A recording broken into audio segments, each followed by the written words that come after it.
With me right now is Roberto Ragone, and he is a filmmaker and a actor based out of New York City. And since his professional career began, really, he's been very active in the Italian American community. And he's with me today.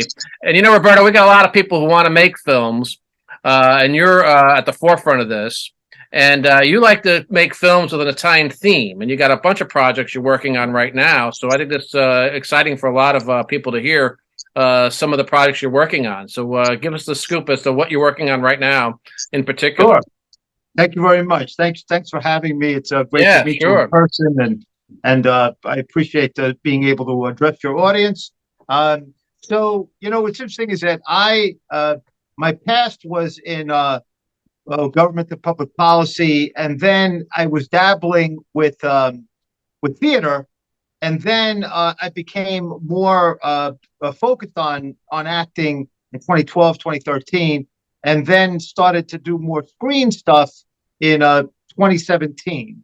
And then it got to a point where I wanted to focus on writing my own scripts, right? Sort of, I call it the Sylvester Stallone, Chaz Palminteri strategy of writing a script and casting yourself, and so that you're in something that you actually strongly believe in because you wrote it yourself. So then, among the projects that I'm sort of like are in my crosshairs as my biggest focus are Romanceroni, which is a comedy. It was a play that I wrote, a comedy play that I wrote, and won Best Production at the Midtown International Theater Festival in 2017. And then eventually I made it into a film script, which this year, and we were filming it last year. We finalized it late. We're actually in post production, finishing the editing as we are submitting it to the Tribeca Film Festival. And at first we were going to go right to streaming services, but when I was working on another friend's comedy series, she had told me she was submitting the first episode of season 2 to Tribeca as a short. And I said, well, what are these Tribeca deadlines? Because I'd like to take advantage. So we're submitting Romanceroni to Tribeca. And what I like to your point about my films, many of my films having Italian themes and positive Italian themes, is that what I find interesting is that in the past, there were these pervasively negative stereotypes that were in the media that nobody seemed to acknowledge. Everybody seemed to be in denial of, right? So, there was this interesting article about The Godfather, which is a classic, but the people learned the wrong lesson from The Godfather. The lesson was supposed to be maybe Italians should make films about Italians, so that you don't have Edward G. Robinson having spaghetti and coffee at a diner, right? But instead, the lesson that was learned is, well, we need to have more mafia films, and we just have to have Italians doing them, right? And then you had these formulaic films, and then you had these filmmakers who were Italian American who thought that their film was positive on some continuum because there was no mafia in it, but they still had a lot of these kind of uneducated, uncouth, boorish, right? And that maybe they had some insight there, and in their insightfulness about something or other, made them a positive portrayal, right?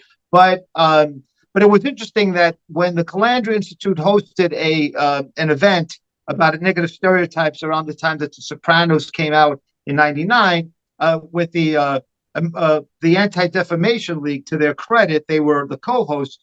I still remember this one speaker who was Jewish, and he said, when there was this big debate about whether The Sopranos was positive or negative, and because people were kind of teasing it apart and saying, well, the Lorraine Bracco psychiatrist character is positive, this gentleman who was one of the moderators from the Anti-Defamation League said, well, I'm not quoting him directly, but he's essentially saying, one of the criteria should be what is the lingering impression, the overall lingering impression from a particular project? Is it positive or negative? So if it's like, these Italians, they're really cool mafia uncouth guys, and the Lorraine Bracco character is completely eclipsed at the end of the day, then what's the point, right? That's right.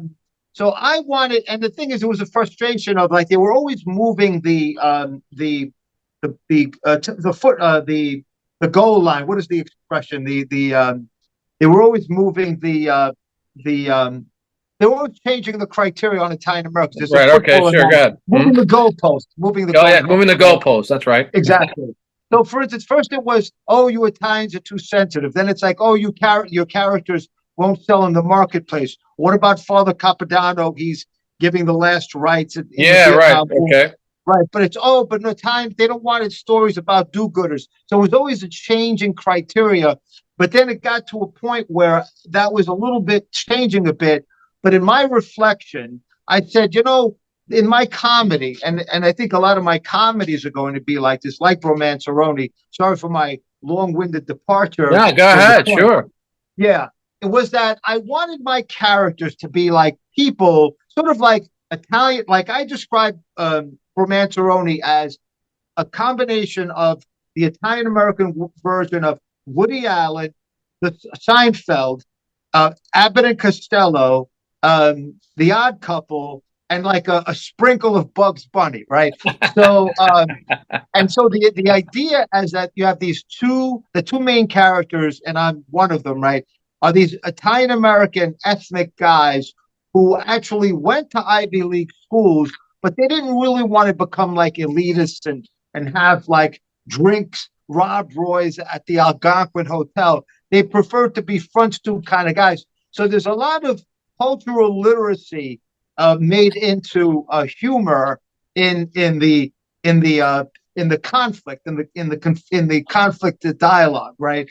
So, for instance, without giving anything away, so Paul Revere comes up in the conversation, and Cicero and John Adams versus Thomas Jefferson, but all in kind of this front stoop sort of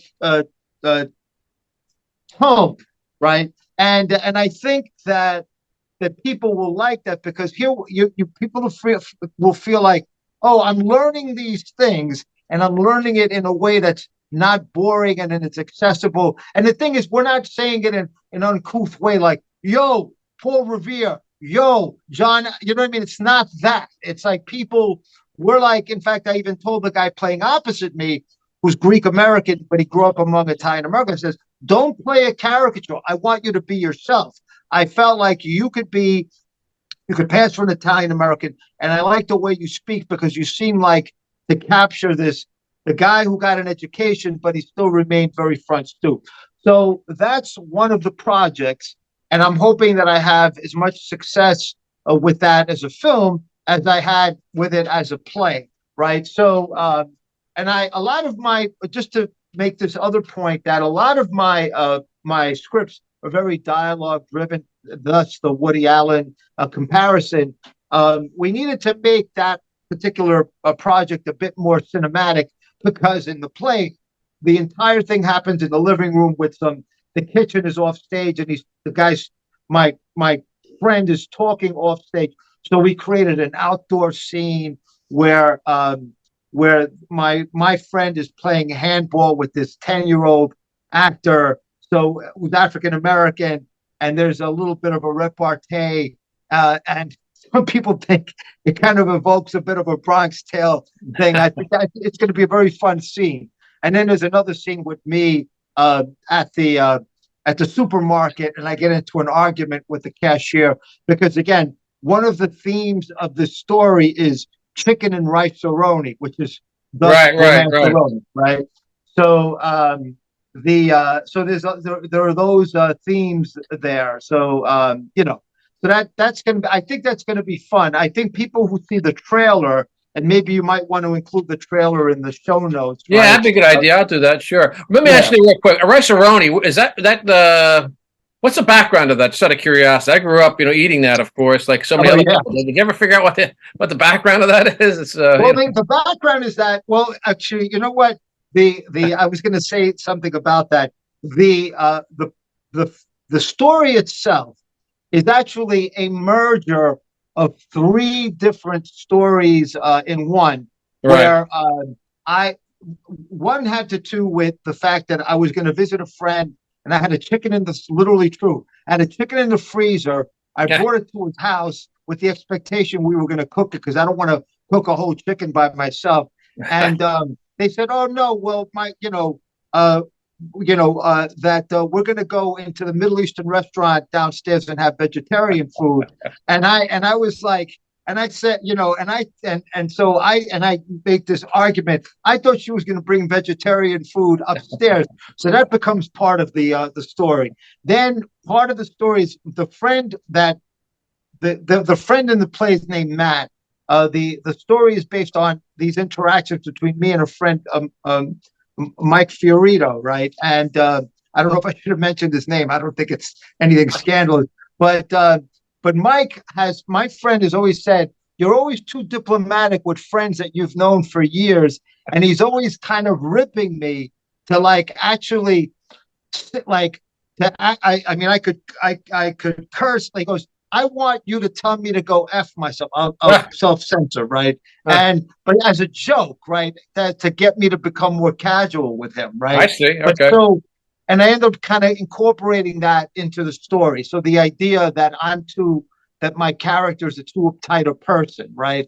So, and then there's a third theme that that I can't quite think of at the moment. But in terms of Rice-A-Roni, Yeah. I think I was I don't know if I was going to bring Rice-A-Roni that day, but I love Rice-A-Roni, Right. right? I'm growing up with it, and I couldn't get the theme song out of my head. So then I think actually the third element was that I once talked to my friend, that same friend, about the word bromance, and he would tell me he hates that word. So I incorporated that into the story, right? So those three elements are in that story, and so I think that I think people will enjoy it, and it's also I think it's a very I mean there's so many films, so many stories out there about like these days about vampires and zombies and the satanic that I think there's actually a there's an undercurrent of a positive undercurrent of religion, and even Yogi Berra ends up coming up in Oh, his that's story. good. So yeah, exactly. And this is Exactly. submitted to the Tribeca Film Festival, you said, right? Is this going to And be? we're submitting it. Yeah, we were just finishing up the editing now, and we've submitted it. And you in the application you put work in progress, which means that it's in the system on time, but you're telling them that you declare a drop dead deadline for completing whatever you need to complete, like the editing and adding the music. So we're just doing that, but it's in there. It's a submitted application. So Oh, I see. and then Well, how, the other yeah. so Yeah. so they're going to decide whether or not to show it there. Is that how it works? And a lot of us don't know how the film festivals work. So in the Yeah, Tribeca, yeah. They excuse me, they make their decisions in April. They're I going to make see. their I see. decisions in April, right? And then the festival, I believe, is in June or July. How about that? So Okay. I Well, wouldn't know. I wouldn't know whether I'm accepted, but it's interesting that, and I could segue into the Marcantonio piece if you'd like. yeah, sure. With Go that, ahead. Yeah, it's really interesting. You've been really involved in that project as well, and you have absolutely, so many things involved with that. Sure. absolutely. So for instance, again, the when the I have this opportunity to be to have a thrice presence in Tribeca because between my friends, comedy short, right, who told me about the Tribeca deadlines, the Romanceroni, and then I have a film short called The Final Covenant of Vito Marcantonio, which is actually a film short that's really a scene from my full length script, which I'm hoping to do eventually, both as a play and as a film. But I took this, there was this one scene that I had performed on stage a couple of times. First as a dramatic reading, and then as a, as a performance piece um, at the American Theater for Actors, right, which is a pretty prestigious place in New York, and so the idea, though, and I won't get into the story about how I ended up deciding to make that a film short, be that as it may. But it but it's an argument between, look, what I mean, this thing is this story is completely made up, right? But people actually believe, like the people who've seen it as a dramatic reading. One guy approached me and he goes, "Well, when did they have that conversation?" And I said, "I completely made it up. It's an argument between Fiorello LaGuardia, and it's 1947, and at this point he's a former mayor, and he was involved in the humanitarian efforts with the United Nations, and Vito Marcantonio is going to be running for re-election in 1948, but there's a propaganda campaign against it to get rid of him, right? Because it's sort of like post World War II, Roosevelt is dead, and there's the pre-McCarthyism is actually being initiated by Congressman Richard Nixon, right? This is just a backstory. And ironically, look, Marcantonio and Richard Nixon get along with each other. They're on friendly terms, but still, Nixon and others are setting this very kind of like anti-free speech tone against, at that point, the old left, right? I mean, it's ironic how what's going on today, which is almost like can feel like the flip side, which I guess we won't go into right now. Right, but right. But the thing is, it's interesting that you could watch this film.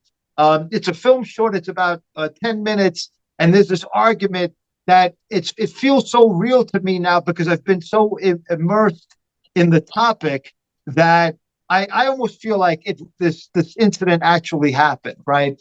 And it's an argument about like, I don't want to give too much away, but it's right. There's an argument where Marcantonio needs LaGuardia's endorsement, but LaGuardia has to think about, has to consider the fact that Henry Wallace may want him as his vice presidential candidate for the 1948 Progressive Party campaign. And again, what's interesting is that I don't like, so these are positive Italian American figures who are having, their conversation is also here's the irony. They're invoking historic cultural literacy because they're talking about Henry Wallace, they're talking about Roosevelt, and they're also talking about sort of the people they've had to coexist with. So ironically, they're the ones who are also invoking Frank Costello, Lucky Luciano, Tommy Lucchese, these local mobsters. So it makes it interesting where you're talking about these figures. So it's almost like the conversation, to the extent that they reference these mobsters, and people could always use like these brief allusions to mobsters as red meat, because everybody, right, it's not right. I think it passes that Anti-Defamation League test. Are you left with a lingering positive impression? Because the mentioning of the mafia is the flip side opposite of Lorraine Bracco as the psychiatrist in The Sopranos. Like, that's supposed to leave the overriding impression, right? So that film is being submitted to the Tribeca Film Festival, and we made some last minute edits where we edited like newspaper headlines kind of flying across the page, and it's so it's going to be the editing. We kind of adjusted some of the editing, so I think people will like it. I find it hard to believe that this film, subtracting the closing credits, is only 11 minutes long, because I think there's a lot of substance. Yeah, really. In this. Yeah. Yes. Yeah. So, if you can give us some background about Vito Marcantonio, I mean, I know him, of course, you do too, but some people might not be aware of how significant he was at one point in time in Congress. Oh, absolutely.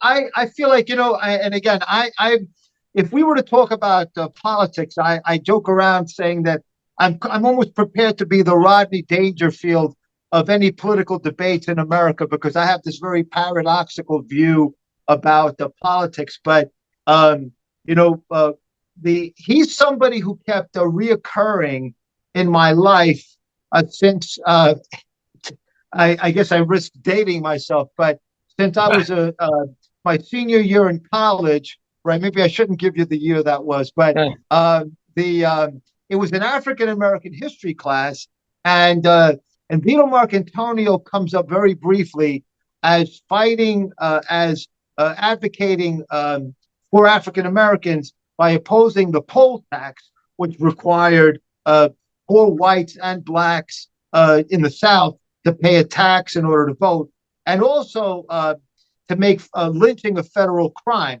So I said to myself, well, that's interesting. Like, my first impression was Vito Marcantonio, A, what a cool name, and B, that he did this, right?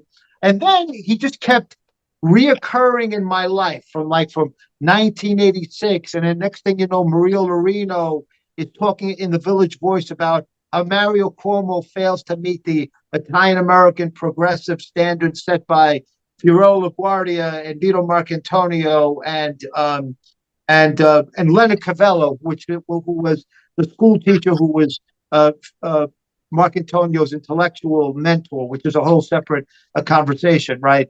And then again, I was helping a friend of mine from high school who was working in a summer program.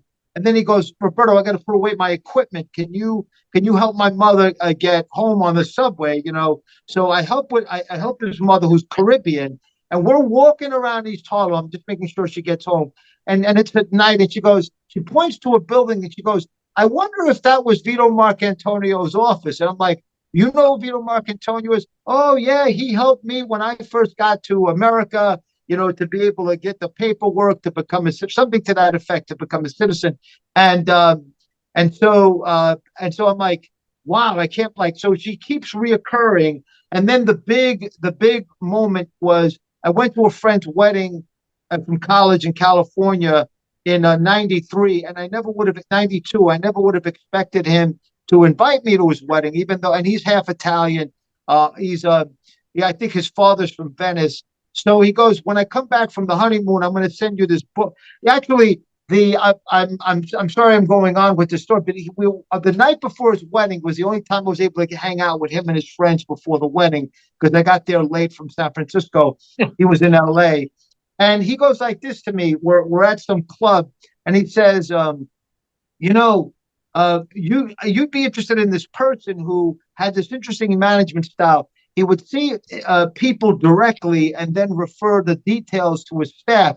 So I was expecting him to mention a businessman, and he goes, Vito Marcantonio, and I'm like, you too? Right, exactly.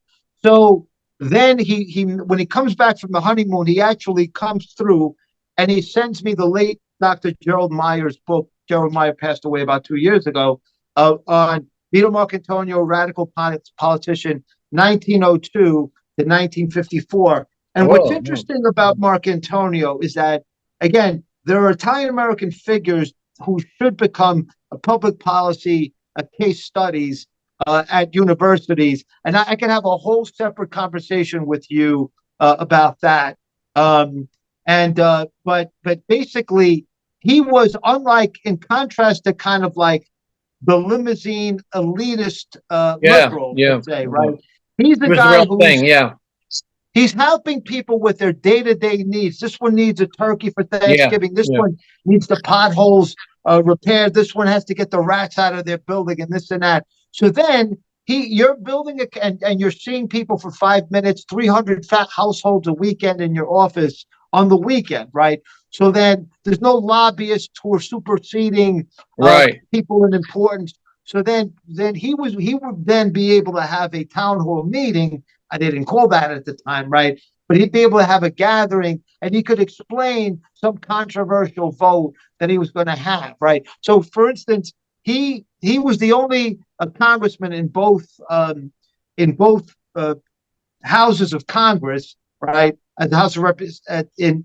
So, in other words, both in the Senate and in the House of Representatives, except him, they voted in favor of the Korean War. He opposed it. Oh, really? Okay. Yeah, that's rare. Yeah, that's unique. Exactly. Yeah. Exactly. How So, about that? and Okay. his constituents, I believe, would have were accepting that between the gerrymandering, right, that had happened, and then they couldn't beat him by gerrymandering. They couldn't beat him by this Wilson-Pakula Act, which comes up in my film, where you have to, he was forced to basically get people to register as a third part in the third party in order to be able to vote for him, because the Wilson-Pakula Act allowed the Democrats and Republicans to not put him on their ticket. Oh, yeah. You know what I mean? How in New York Yeah. City, at least you can do that. Be Right. on multiple Right. tickets. Right. That's too bad. So the only way they were able to defeat him was to the Democrats, the Republicans, and what's called the Liberal Party in New York, which broke from the American Labor Party that Marcantonio led. They ganged up on him. They got behind one candidate, and that was the only way they were able to beat him. So he's fascinating. That's why I have a full-length script. I describe him as everything that fascinated you about Vito Corleone, but on the right side of the law. Right. So Right. exactly. Right. So you have Roberto Ragone, and you have, what's the title of this? What's the title of this was called The Final Covenant of Vito Marcantonio. Okay. All Because right. he's seeking out some kind of a promise from with LaGuardia. So there's that element of a covenant between the two, right? Okay. And it's just before LaGuardia dies later that year in 1947. So that's the thing. Now what's interesting, there's a logical segue I could create between that film and the Columbus film. Yeah, that's the one. That's the one you're working on right now. You have a script, and and it's what's the Casablanca Curse? Is that right? The Casablanca Curse of Columbus. The Casablanca Curse of Christopher Columbus. All right. Exactly. So, yeah, just briefly, if you could tell that briefly, we have only about 10 minutes to go. Okay, sure. So there's an article that people have been sending me information about Carol Delaney in these small essays. Right. A friend of mine from Boston, and I started to draw certain inferences, and maybe we could talk about this in detail some other time. Sure. But I started to draw certain inferences about who was the poster child, the real poster child of imperialism and so on, right? Right. And then, in the final segment of the 4-part segments of Carol Delaney's articles, I was drawing as an inference what she then concluded in part 4, right? So a lot of what I wrote in the essay that I submitted to you were inferences that turned out to be what Carol Delaney herself had concluded. So I wrote a script, and I was going to use the word purgatory, but I actually have a one-man show about Vito Marcantonio that I'm doing in October that has the word purgatory in it. Because he was the only politician that didn't get a Catholic burial for political reasons. And so I decided that I was going to make Casablanca into a metaphor for purgatory. And I'm always looking for one of my ways to try to come up with catchy titles is to come up with alliterations, right? So this was like the perfect, the Casablanca Curse of Christopher Columbus. And the idea is that there are these 4 historical figures. Some of them have, and 2 of them dropped down from heaven. Columbus was always in purgatory, and Stalin came up from hell, right? And the idea is you have these 4 historical figures, and the idea is that then the people who were victims of it historically of the 4 men, Joseph Stalin, Christopher Columbus, Harry Truman, and Winston Churchill, their defense attorneys are their sort of their kind of corresponding victim, either directly or symbolically, historically. So Columbus is defended by Pocohantos. Churchill is defended by Gandhi. Harry Truman is being defended by General Tojo, right, of Japan. And Stalin is being defended by this little-known figure who I respect named Nikolai Bukharin. who was basically who actually wanted sort of like communism to grow organically out of capitalism and let the chips fall where they may, Oh, I as see. opposed to this Yeah. top down thing. You know what I Right. mean? Right. Bukharin ends up becoming the subject of a book called a novel called Darkness at Noon, where he's the victim of Stalinism. It's loosely that character is loosely based on what Stalin ends up doing to Nikolai Right. Bukharin. So Right. these people are all forced to defend as defense attorneys to defend their clients. They're these people, these defendants, right? So basically, in the case of Columbus, Pocahontas, because because there are usually stakes in a story, right? Sort of like the stakes to a story. Only two pairs of defendants and defense attorneys get to go up to heaven. So basically, the defense attorneys are no longer united as victims, right? But they have to come up with their best case argument for their client. So basically, I felt like that might be the best way to take some of the matters that I wrote in an essay Right. that I Right. submitted to you. Right. That's more of an academic, intellectual one, and Right. make it more like she can't be reduced. It's in her interest at this point, Pocahontas's interest, right, to not be reductionist, to not be simplistic, right. And I'm not saying she was that in real life, but I'm saying that given the woke stuff that's going on and the reductionism and the simplicity, a lot of which is very self-serving because there are people out there with agendas. Everybody is forced to. Defense attorneys are forced to come up with nuanced arguments for their client, and also, take a swipe. So, for instance, there are plenty of legitimate criticisms of Winston Churchill that have nothing to do with being woke, right? So I feel like he's fair game because sometimes there are people that who've been a little bit too off the hook, and now the woke people maybe are being simplistic about Churchill. But I was learning like things about Churchill that are not woke, that are legitimate criticisms of him. So Pocahontas can take a swipe at Winston Churchill that is not like made up, right? And but she's defending Columbus. So because this happens in Purgatory, Jason DeStefano, I just want to quote this gentleman. He's the filmmaker that has taken on this project, right? He actually did that editing in the Marcantonio film that included some of those headlines that he got incorporated to make that film a bit more cinematic.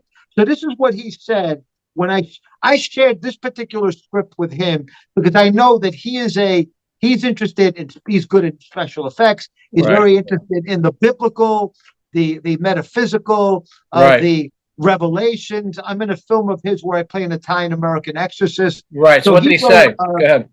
Exactly. He wrote, I am pleased to announce that I will be directing and executive producing writer, actor, producer Roberto Ragone's upcoming film, The Casablanca Curse of Christopher Columbus. Roberto wrote what I consider to be one of the most outstanding and well-written screenplays that I've read in a while. And so I'm very excited about this film. Pre-production is now underway. Many thanks to Roberto for giving me the opportunity to be a part of the team.